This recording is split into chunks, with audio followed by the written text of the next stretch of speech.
बिस्मिल्लाहिर्रहमानिर्रहीम। तो प्यारे प्यारे व्यूवर्स, कैसे हैं आप लोग। आज मैं लेकर आई हूँ आपके लिए मज़ेदार से गोभी गोश्त की रेसिपी। ये देखिए गाइस, आधा किलो मैंने गोभी ली है। मैंने इस तरह से इसको काट लिया है और अच्छे से धो लिया है मैंने इसको। 2 अदद मैंने बड़े साइज़ के टमाटर लिए हैं। अदरक लहसुन का पेस्ट लिया है 1 बड़ा चम्मच। 1 चम्मच मैंने छोटा चम्मच लिया है मैंने नमक। हल्दी ली है 1 चम्मच। 1 चम्मच कश्मीरी लाल मिर्चें। 1 चम्मच पिसी हुई मिर्चें और आधी चम्मच ली है मैंने कुटी हुई मिर्चें। आधा किलो ही मैंने गोश्त लिया है और मैंने ली है 1 अदद प्याज बड़े साइज़ की। ये देखें, 1 कप मैंने ऑयल लिया है। हल्का सा ये गर्म हो जाए तो मैं इसमें प्याज ऐड करूँगी। बहुत ही मज़ेदार रेसिपी है गाइस, इसको ज़रूर ट्राई करिएगा। हल्का सा इसका कलर चेंज करेंगे प्याज का, फिर मैं गोश्त वगैरह ऐड कर देंगे हम इसमें। बहुत ही मज़े का बनता है ये गोभी गोश्त, आप इसको ज़रूर ट्राई करिएगा। ये देखें, हल्का हल्का सा इसका कलर चेंज हो जाए। मैं अदरक लहसुन का पेस्ट भी ऐड कर दिया है इसमें साथ में ही मैंने।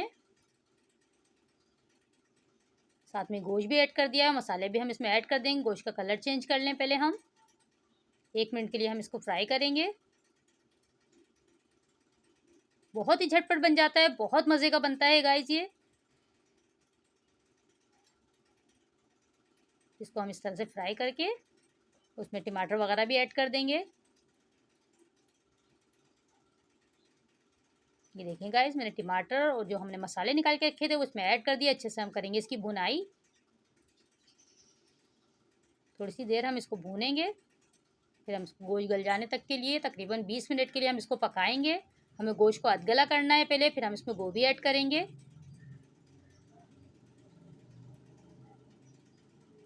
अच्छी तरीके से मैंने इसको कर दिया है मिक्स। देखें, तेल इसका सेपरेट हो गया है। 2 से 3 मिनट मैंने इसको फ्राई करा है, बहुत ज़्यादा नहीं करा है। मैं इसमें पानी ऐड कर दूंगी तकरीबन 1.5 गिलास। तो देखें, पानी इसमें ऐड कर दिया है मैंने। इसको हम पकने के लिए रख देंगे। 20 मिनट के बाद मिलेंगे गाइस।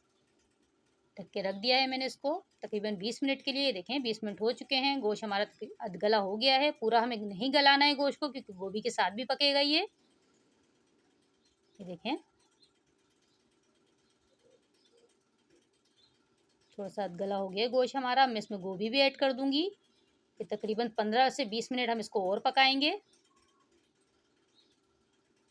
अच्छी तरीके से हम मिक्स कर दें इसको। बहुत ही मज़ेदार लगता है गाइस, ज़रूर इसको ट्राई करिएगा। मैं इसको ढक के पकाऊंगी तकरीबन 20 मिनट के लिए और उसके बाद हम इसकी करेंगे भुनाई अच्छी सी। ये देखें, 20 मिनट हो चुके हैं। गोभी भी हमारी गल चुकी है, गोश्त भी गल चुका है। अब मैं इसको अच्छे से भून लूँगी। इतनी देर हमें भूनना है कि जो पानी है इसका ड्राई हो जाए और तेल सेपरेट हो जाए। तो बड़े टुकड़े हम इस तरह से तोड़ते जाएंगे साथ साथ। 2 से 3 मैं हरी मिर्चें भी इसमें ऐड कर दी हैं। देखें, 3 से 4 मैंने इसको अच्छे से भून लेंगे। बहुत ज़बरदस्त खुशबू आती है हरी मिर्चों की इसमें।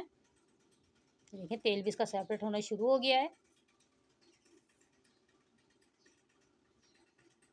बहुत ही ज़बरदस्त लगता है पराठों के साथ, रोटी के साथ, बहुत मज़े का लगता है। आप इसको ज़रूर ट्राई करिएगा। माशाल्लाह से आप इसकी लुक देखें। थोड़ा सा मैं पिसा हुआ गरम मसाला ऐड कर रही हूँ एंड में। उसको ढक देंगे तकरीबन 5 मिनट के लिए। 5 मिनट के बाद मिलते हैं गाइस। ये देखें, माशाल्लाह से फाइनल लुक कितना ज़बरदस्त लग रहा है, उतनी ज़बरदस्त इसमें से खुशबू आ रही है। माशाल्लाह से बहुत ज़बरदस्त बना था। आप ज़रूर ट्राई करिएगा और रेसिपी पसंद आए तो चैनल को सब्सक्राइब करिएगा, लाइक शेयर करिएगा। अपना ख्याल रखिएगा, मुझे दुआओं में याद रखिएगा। अल्लाह हाफिज़।